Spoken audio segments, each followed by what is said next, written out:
grupos funcionales. Es una disposición específica de los elementos químicos enlazados que tienen propiedades físicas y químicas bien definidas. Radical alquilo. Se forman cuando de un alcano se libera un hidrógeno y por lo tanto quedan con una valencia libre para unir a otro átomo.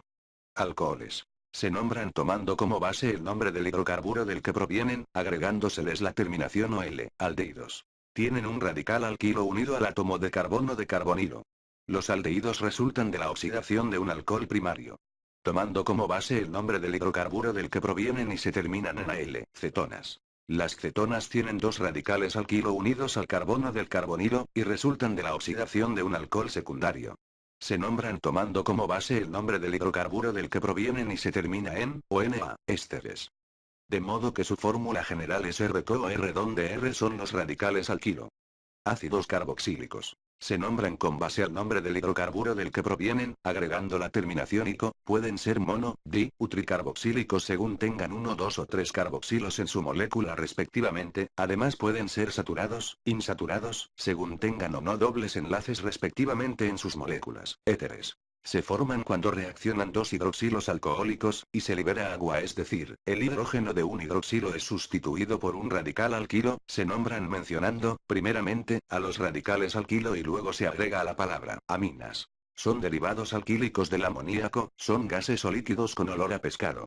Las aminas pueden ser primarias, secundarias o terciarias, si se sustituyen 1, 2 o 3 de los hidrógenos del amoníaco.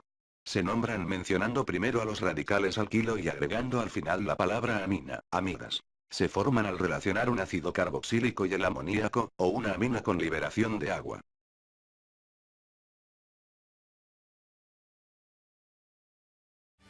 Hola, muy buenas a todos los que estáis viendo este vídeo. Bienvenidos a Química Orgánica. Voy a hacer un curso de química orgánica donde voy a explicar todo lo necesario para saber formular química orgánica, ¿vale? Este va a ser una introducción donde voy a explicar los tipos de carbono, cómo se denominan, cómo se pueden clasificar cuando hay distintos grupos funcionales. Bueno, esto va a ser una introducción muy interesante antes de empezar ya con los vídeos de materia donde explicaré todos los grupos funcionales. Bueno, en primer lugar tenéis que saber que la química orgánica es la química del carbono, ¿vale? Son compuestos que tienen carbono. Entonces, bueno, tenéis que saber los tipos que hay de carbono. El carbono tiene 4 valencias, tiene como 4 patitas, es decir, al carbono se pueden unir 4 cosas distintas, ¿vale? Es como si tuviese 4 brazos. Entonces, podemos clasificar los tipos de carbono en carbono primario, es cuando tenemos un carbono unido a 3 hidrógenos, ¿vale?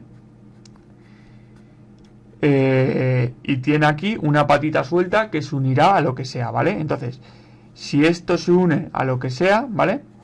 Esto es lo que sea, este circulito que he dibujado aquí. Este de aquí va a ser un carbono primario, ¿vale? Que está unido a 3 hidrógenos. Recordad, siempre el carbono va a tener 4 patitas. 1, 2, 3 y 4, ¿vale? Se puede unir a 4 cosas. ¿Qué va a ser un carbono? Esto va a ser carbono primario, así lo pongo.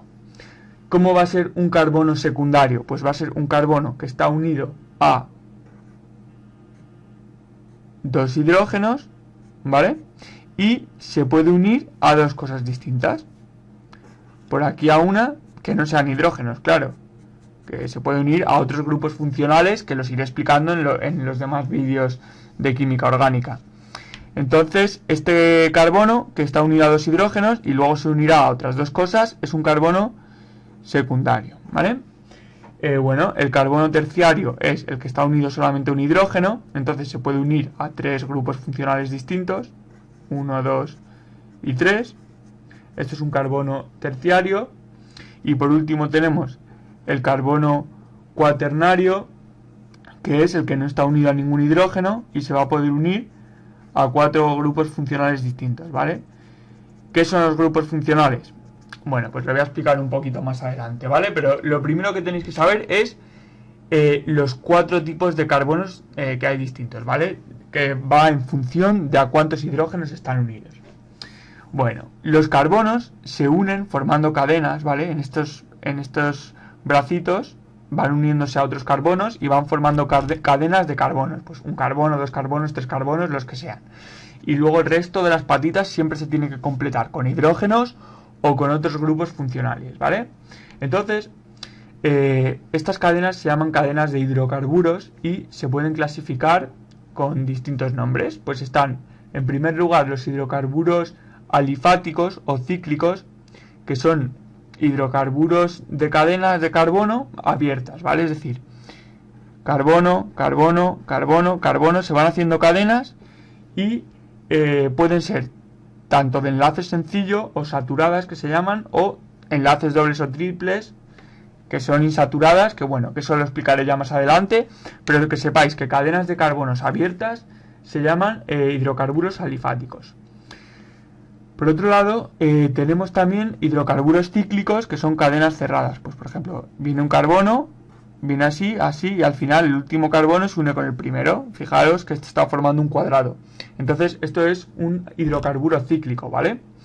Bueno, aquí no le estoy pintando los hidrógenos, pero los tiene que tener, ¿vale? Cada carbono tiene que tener 4 patitas. Este ya tiene 1, 2, 3 y 4. Este ya tiene 2, 3 y 4. Este tiene 2, 3 y 4. ¿Veis? Las patitas son las rayas. Cada uno tiene 4. Y donde no hay carbonos, pues hay hidrógenos. ¿Veis? Y todo esto tiene un nombre y esto se puede formular. Claro, se le puede dar un nombre a esto, ¿vale? Si os fijáis, esto es C4H10. Esa es la formulita. Por último tenemos también hidrocarburos aromáticos, ¿vale? Que son aquellos derivados del benceno. Bueno, ya explicaré lo que es el benceno y qué son los hidrocarburos aromáticos más adelante, ¿vale? Por otro lado, tenéis que saber que los grupos funcionales, que los voy a ir explicando ahora en los próximos vídeos, son los alcanos, los alquenos, los alquinos. Hay muchos grupos funcionales. De hecho, hay todos estos grupos funcionales que hay aquí, desde el 1 hasta el 15, ¿vale? Entonces, os voy a ir enseñando las normas de formulación generales. Pues voy a empezar con alcanos, con alquenos y con alquinos, que son los más sencillos. Hay unas normas de formulación, pues cuando en un hidrocarburo, en una cadena de carbonos, hay uno de estos grupos funcionales, por ejemplo, hay un éter o hay un alquino o lo que sea, ¿cómo se formula? Claro, hay que saber formularlo. Pero ¿qué pasa si tenemos varios grupos funcionales a la vez en la misma cadena? Pues para formular compuestos que presenten varios grupos funcionales hay que tener en cuenta varios criterios. En primer lugar, se elige una cadena principal, como voy a explicar cuando ponga ejemplos. Hay que elegir la cadena principal, pero hay que elegir qué función es la función principal, ¿vale? O sea, qué grupo funcional es el principal. ¿Cómo se elige eso? Pues según esta flecha que os he puesto aquí, que es el orden de importancia, donde el menos importante es el alcano y el más importante es el ácido carboxílico. Así que si en un hidrocarburo, si en una cadena de carbonos tenemos, por ejemplo, un aldehído y tenemos una amina, nuestra cadena principal será la que tenga el aldehído. ¿Por qué? Porque en el orden de importancia es más importante que lo otro que he dicho, ¿vale? Entonces, bueno, una vez habéis elegido la cadena principal y habéis elegido qué grupo funcional es el más importante, según este orden, ya se enumera el sistema colocando localizadores, como explicaré, y se formula el compuesto que sea.